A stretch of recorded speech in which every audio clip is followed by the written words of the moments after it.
Bonjour Men.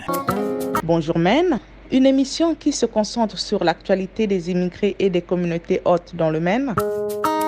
Nous vous souhaitons une bonne année de prospérité. Jean Hakuzimana. Avec ma collègue Parfaite au micro. Voici les principaux titres. Parti de l'Afrique, étant passé par l'Amérique du Sud, puis après avoir traversé la frontière du Sud et la Californie, et être arrivé au Portland Expo, Junior s'est installé à Brunswick. Bonjour Men lui a rendu visite. Il y a les balcons ici, là où vous pouvez prendre de l'air. La concentration des nouveaux arrivants se limite souvent aux régions de Portland et Lewiston. Pour les deux jumelles Jeanne et Rachel, voudront trouver un endroit où elles vivront ensemble. Elles sont parmi les premiers immigrants à intégrer la vie de Bath dans le Maine. Elles nous partagent leurs expériences. On est négligés, les gens nous regardent d'un air bizarre.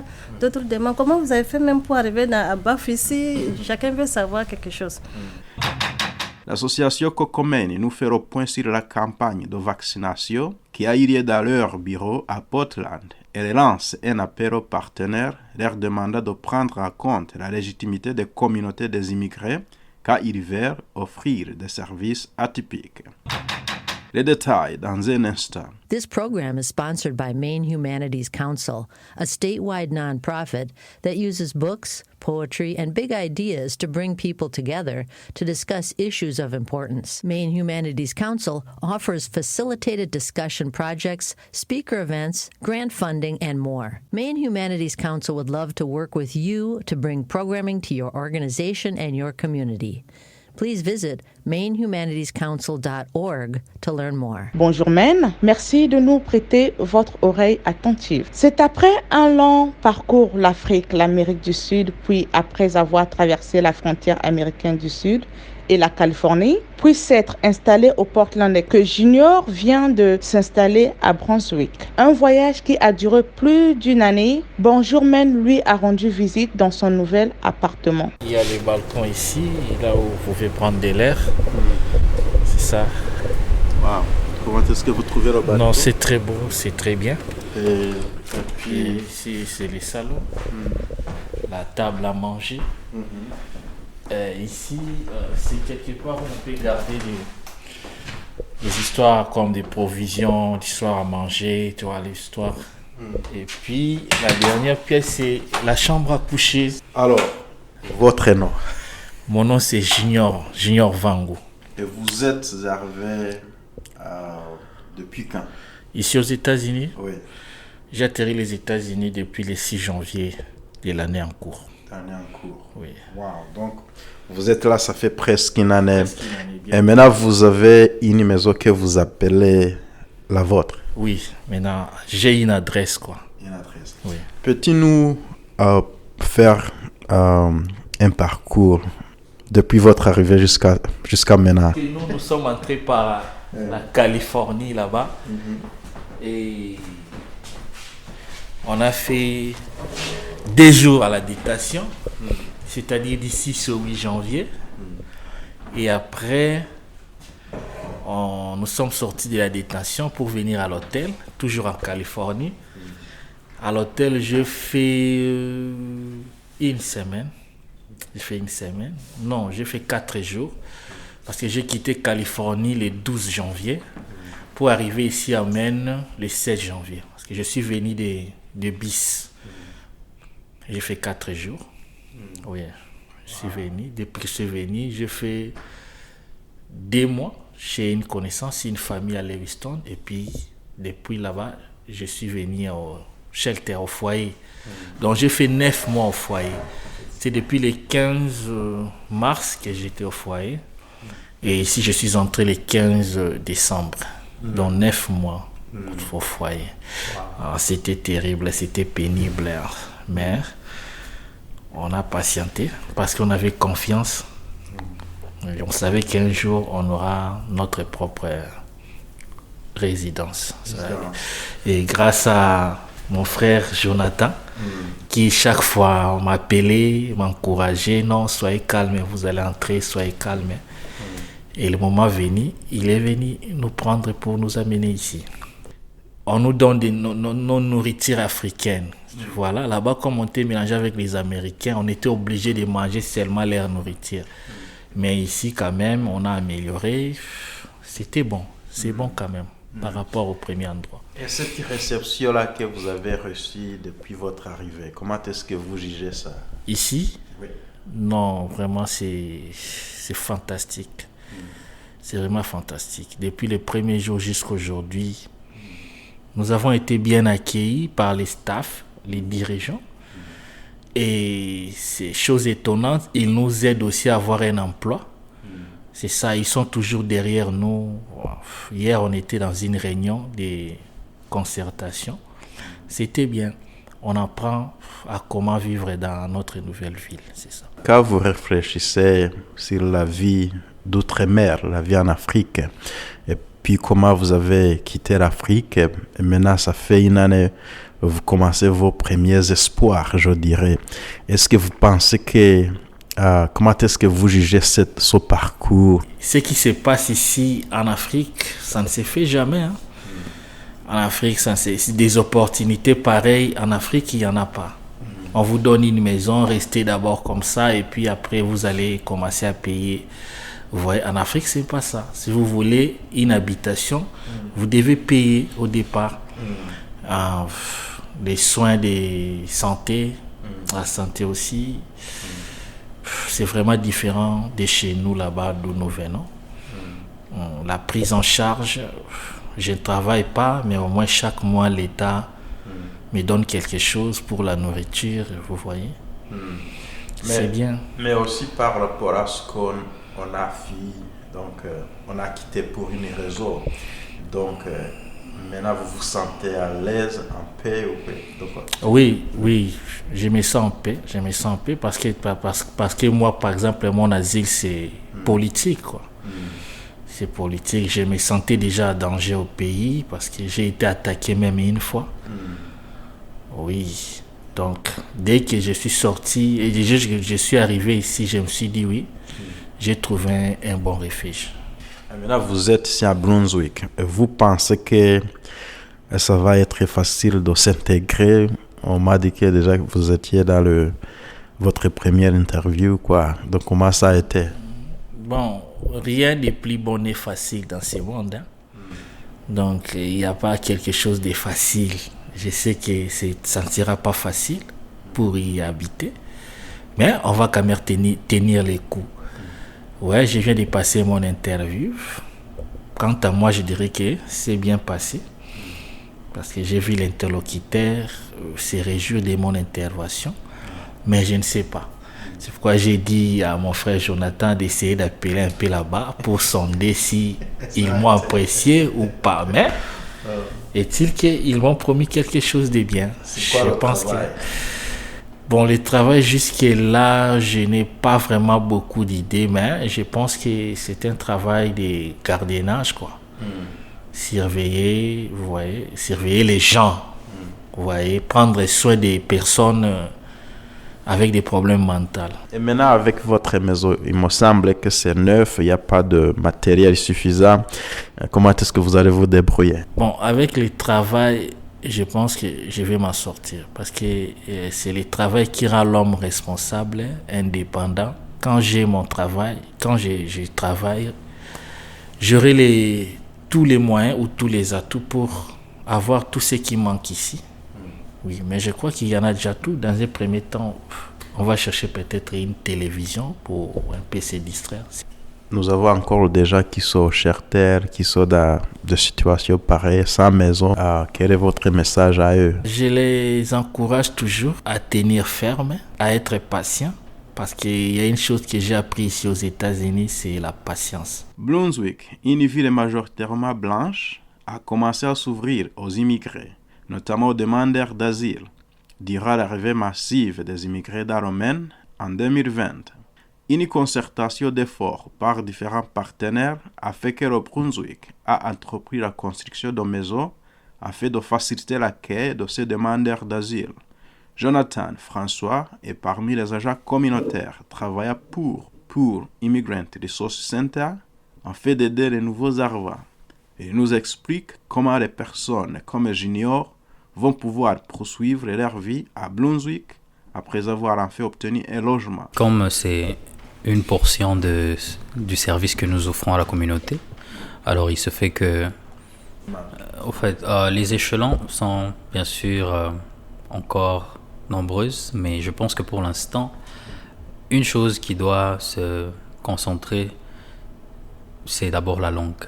Parce que la langue, c'est la clé pour ce pays. Parce que si vous pouvez parler la langue qui se parle dans ce pays, facilement vous allez obtenir et saisir ces opportunités qui sont dans les environs ou dans l'environnement où vous êtes. Donc, premièrement, il devrait travailler sur la langue, mais en termes de temps, je pense qu'il a peut-être besoin de 6 mois pour développer une indépendance financière. Oui, mais au-delà de ça, je pense qu'il doit juste plus travailler sur la langue. Et en parlant de la langue, nous avons nos contacts et nos collaborations avec Adult Education, qui est à Topsham, une ville voisine de Brunswick. Donc, nous travaillons déjà en collaboration avec Madame Benedita Kakuba. Elle est la coordonnatrice en chef de là par rapport à l'enseignement des cours d'anglais. Donc, elle a déjà procédé avec l'enregistrement. Elle a déjà commencé à procéder avec l'enregistrement de nouveaux étudiants de ces 2 buildings sur les 60 familles. Et elle va bientôt leur annoncer la date à laquelle ils vont commencer. Ça sera sûrement après les festivités de fin d'année. Et puis quand vous voyez les gens comme Junior venir à Brunswick, vous pensez que ça va aider la ville à devenir comment? Vous pensez qu'ils vont contribuer à quelle mesure au développement de la ville? Ok, bon, par rapport à la ville de Brunswick, je pense bien que ils vont contribuer culturellement parlant. Ils vont amener ce que les natifs d'ici n'ont peut-être jamais vu. Ils ne voient qu'à la télé, à la radio, sur Internet.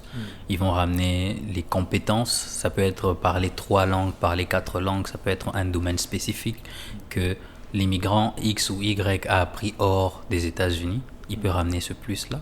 Mais au niveau économique, je pense que plus on a des gens qui viennent en grand nombre, plus l'économie par rapport peut-être aux achats des stores dans les environs pourra élever. Ça pourra un peu faire avancer l'économie de Brunswick à un certain niveau. Pas complètement, mais quand même. Et à part ça, ils vont aussi impacter... Au fait, Brunswick aussi va impacter les immigrants qui sont en train de venir. Pourquoi? Parce qu'eux aussi vont apprendre de cet environnement, de comment est-ce que le système fonctionne ici, spécialement à Brunswick. Donc je pense que c'est du donnant-donnant. La concentration de nouveaux arrivants dans le Maine se limite souvent aux régions de Portland et de Houston. Hélas, cette tendance commence à changer et on voit certaines villes se préparer pour accueillir des familles de demandeurs d'asile. Dans cette émission, nous avons un cas hors du commun.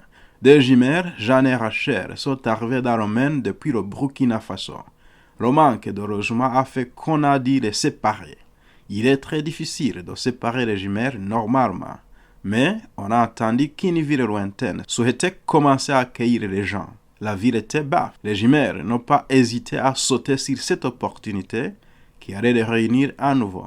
Une installation qui avait mal commencé, mais c'est bien terminé. Jeanne et Rachel nous ont accordé un entretien. C'est un témoignage. Parce que c'est vrai, c'est une situation qui nous a amenés ici. Mais avant qu'on quitte le Burkina, ma soeur et moi, nous avons prié que Dieu mette les bonnes personnes devant nous, qui vont nous parrainer. Et on avait cette foi. Et quand nous sommes arrivés, nous étions au shelter. Nous avons été accueillis par le shelter. Et pendant que nous étions au shelter, nous avons appliqué chez Madame Claudette, qui est dans Her Presence. Elle a appliqué pour nous pour avoir des mentors pour nous aider. Et même pas 2 semaines, elle nous a appelé pour dire « Oh, vous avez de la chance, nous avons trouvé une famille qui veut vous aider. Un groupe qui veut nous aider. » Mais le problème, c'est loin. C'est hors de Portland. Nous avons dit, peu importe l'endroit, nous sommes prêts pour partir. Vous avez prié. Nous voulons une maison où nous allons habiter nos enfants, avoir à manger et dormir. C'est ce que nous avons dit. Elle était étonnée de savoir que Ça l'a surpris parce qu'elle dit qu'elle avait proposé ça à d'autres personnes qui n'ont jamais cherché à aller hors de Portland. Mais nous, ce n'était pas un problème. Elle était contente vraiment pour notre décision. Et nous avons été accueillis par un groupe. Nous sommes arrivés. Dieu merci. C'est vrai que nous sommes arrivés ici. Il n'y avait pas de Noirs comme ça. Il y avait peut-être 2 personnes que nous voyons ici. C'était quand? Nous sommes arrivés ici le 14 novembre 2000. Donc, Rachel, vous vous rappelez aussi de ce parcours? Oui, je me rappelle bien. Ça n'a pas été facile parce que pendant qu'on était au shelter, il faisait tellement froid. Et ma soeur et moi, nous sommes habitués à rester ensemble. Et au shelter, on était séparés. Donc, ce n'était pas facile pour nous. Dieu merci. Pendant qu'on était au shelter, comme ma soeur l'a dit, Famille Promise aussi nous avait accueillis pour, je pense, 2 semaines. Pendant ce temps, au même moment, Claudette a dit, voilà, vous avez la chance d'être accueillis à Baf. Nous sommes arrivés ici. La Famille Promise ne voulait même pas nous laisser partir. Oh non, vous êtes sûrs? Là-bas, c'est loin, vous serez seuls, on veut que vous restiez avec nous, donc on va prendre le risque. On avait foi qu'on avait pris la bonne décision. Et quand nous sommes arrivés, nous avons été accueillis par une église. Nous sommes allés les dire merci et puis on a commencé à fréquenter cette église jusqu'à aujourd'hui. Pendant qu'on était à l'église, on a fait beaucoup de connaissances. Pour avoir le travail ici, vraiment, ce n'était pas facile. À Baf, ici, pour avoir le travail, ce n'était pas facile. On avait commencé à travailler dans une entreprise de fabrique de biscuits congelés. Ça s'est bien passé, tout se passait bien. On avait un seul noir là-bas, quand on a trouvé un Jamaïcain. On était contents parce qu'on était les seuls noirs là-bas. Et voilà, quand on trouve un Jamaïcain, on se sentait bien quand on le voyait. Et quand il ne venait pas, nous, on n'était pas à l'aise. Mais quand il était là, on était allé jusqu'à ce qu'on s'habitue aux autres. Oui. Donc, vous êtes arrivé ici, vous êtes accueilli par une église et vous êtes resté où avant de venir dans cette maison? Nous étions dans une maison que l'État payait pour nous. On était toujours sur Général Assistance. Et comme avec les autres aussi, on nous aidait à payer la maison. Mais ma soeur et moi, à ce moment, on n'avait pas encore le permis de travail. On attendait, on était en attente.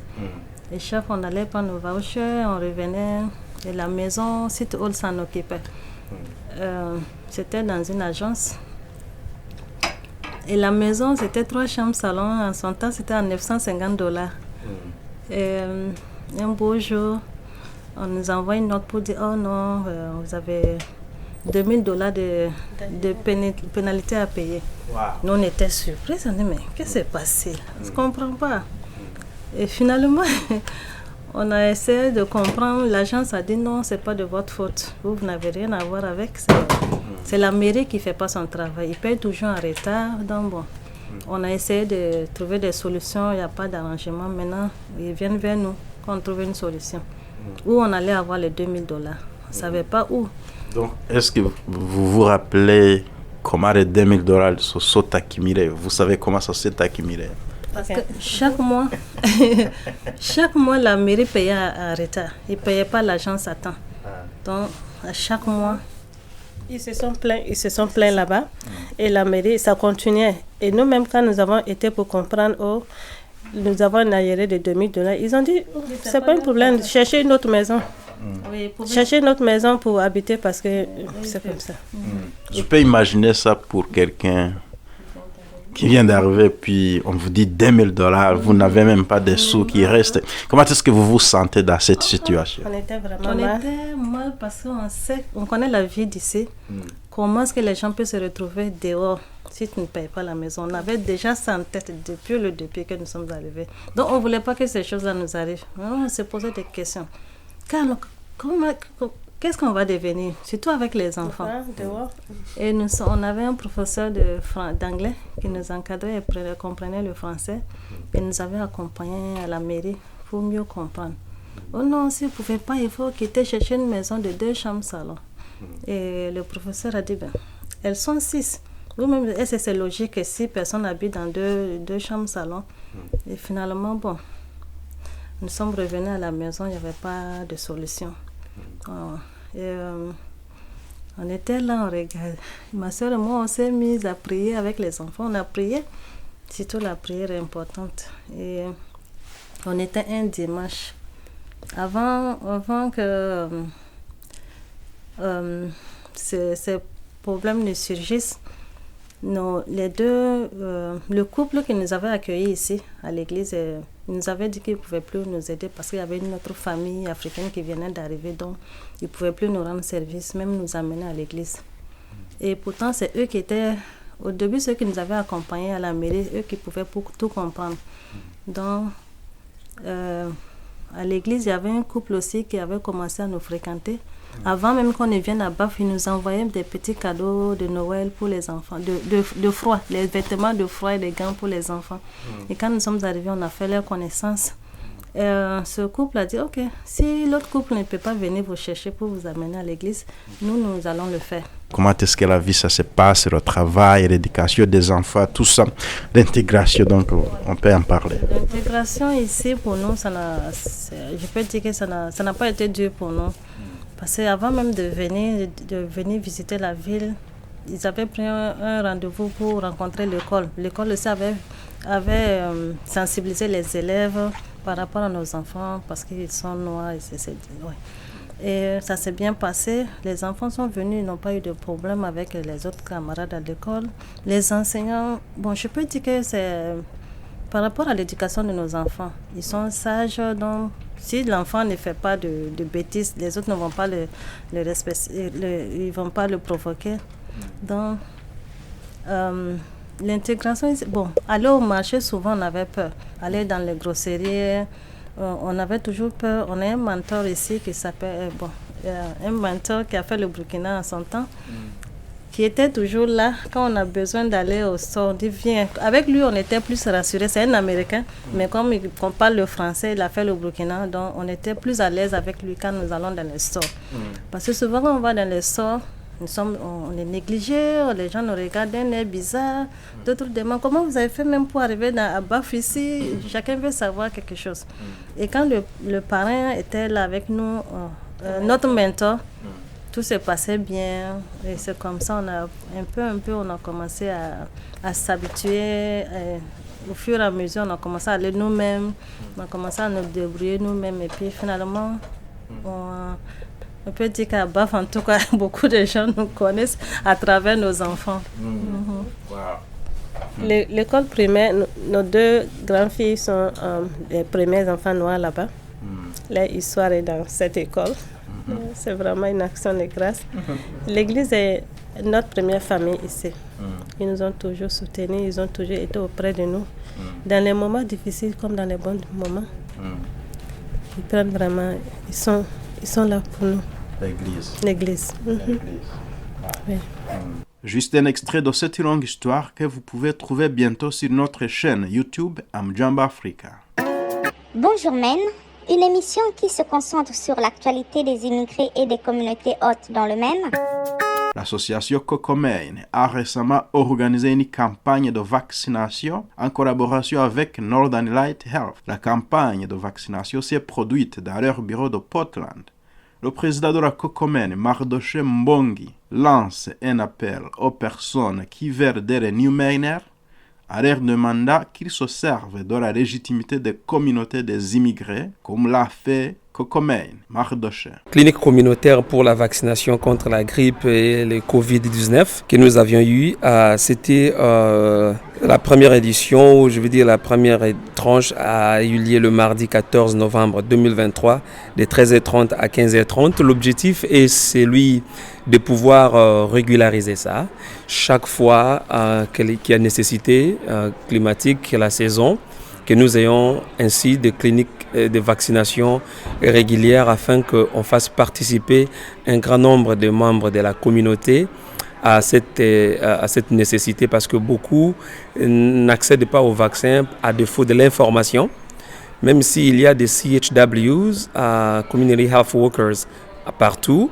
mais cela n'est pas du tout suffisant parce qu'à partir du moment où la personne fait un premier contact avec l'hôpital, parfois il a passé 3-4 mois et pourtant la saison est déjà passée.